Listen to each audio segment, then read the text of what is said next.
శ్రీశాయ నమ, శ్రీ సరస్వతి నమ, శ్రీ గురుభ్యో నమ. మిత్రులారా, సత్సంగంలో భాగంగా ఇప్పుడు మనం శ్రీమద్ భాగవతం నుండి కొంత భాగం పారాయణ చేసుకుందాం. నేటి వరకు మనం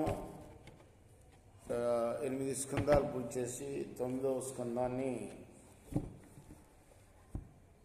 62 భాగాలుగా చెప్పుకున్నాం. ఈరోజున 63వ భాగం చెప్పుకుందాం. చెప్పుకునే ముందు వ్యాసభావాన్ని ప్రార్థన చేసుకుందాం. వ్యాసాయ విష్ణురూపాయ వ్యాసరూపాయ విష్ణువే నమో వై బ్రహ్మణదే వాసిష్ఠాయ నమో నమ.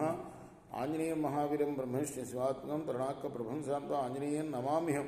సదా నింబవృక్షస్య మూలాధివాసా సుధాశ్రావణిం తిక్తమప్య ప్రియంతం తరుం కల్పవృక్షాదికం సాధయంతం నమామీశ్వరం సద్గురుం సాయిరాం.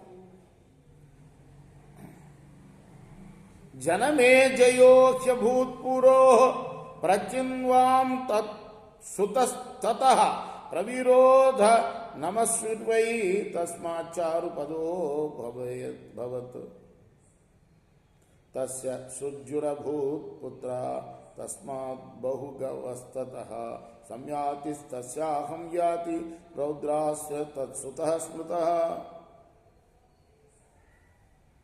పూర్వ మహారాజు వంశం గురించి చెప్పుకున్నాం మనం. ఈ మహారాజు యొక్క కుమారుడు పేరు జనమేజయుడు. ఆ జనమేజయుడు కాదు, ఈ జనమేజయుడు వేరు. అతని పుత్రుడు పేరు ప్రచిన్వంతుడు. ఆయన తనయుడు ప్రవీరుడు. ప్రవీరుని కొడుకు పేరు నమస్సుడు. నమస్సుడు కొడుకు పేరు చారుపదుడు. అతని కొడుకు పేరు సుజ్జుడు. ఆయన కొడుకు పేరు బహుగవుడు. ఆయన కొడుకు పేరు సంయాతి. ఆయన కొడుకు పేరు అహంయాతి. ఆయన కుమారుడు పేరు రౌద్రాసు. ఇలా వంశక్రమం చెబుతున్నాడు అన్నమాట. ఋతేయుస్తస్య కుక్షేయు స్తండిలేయు కృతేయుక జలేయు సంతతేషు ధర్మసత్య ప్రత్యయవ. జగత్తుకు ఆత్మభూతులైన ముఖ్యుడికి దశేంద్రియాల్లాగా రౌద్రాసుని వల్ల ఘృతాచి అనే అప్సరసేందు 10 మంది పుత్రులు గడిపారు. వాళ్ళ పేర్లు ఋతేయువు,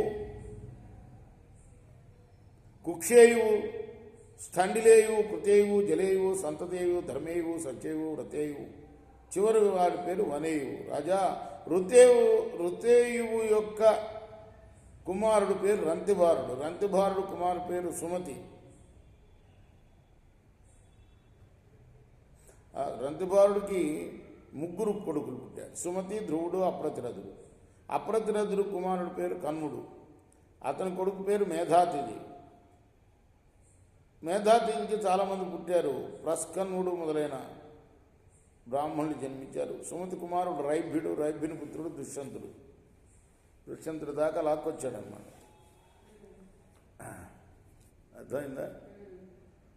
ఋతయోరంతిభారో పుత్రైస్తస్మాత్మజనృప.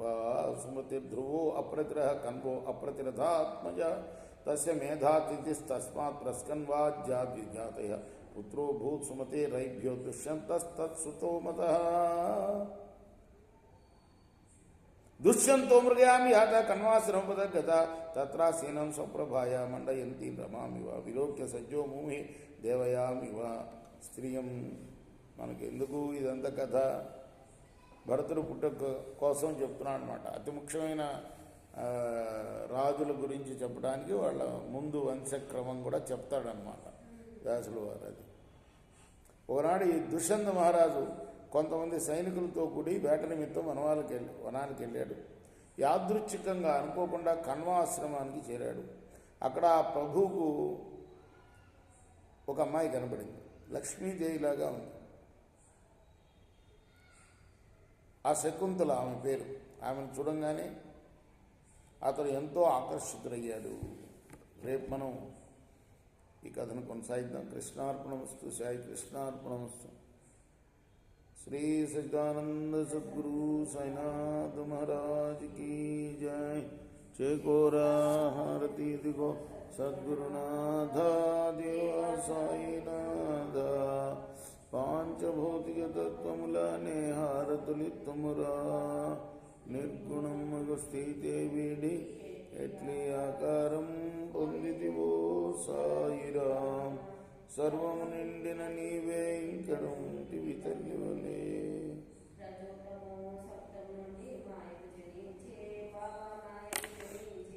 అమాయ నుండి వేరే మాయ ఏ తీరుగా సప్తసాగరాలు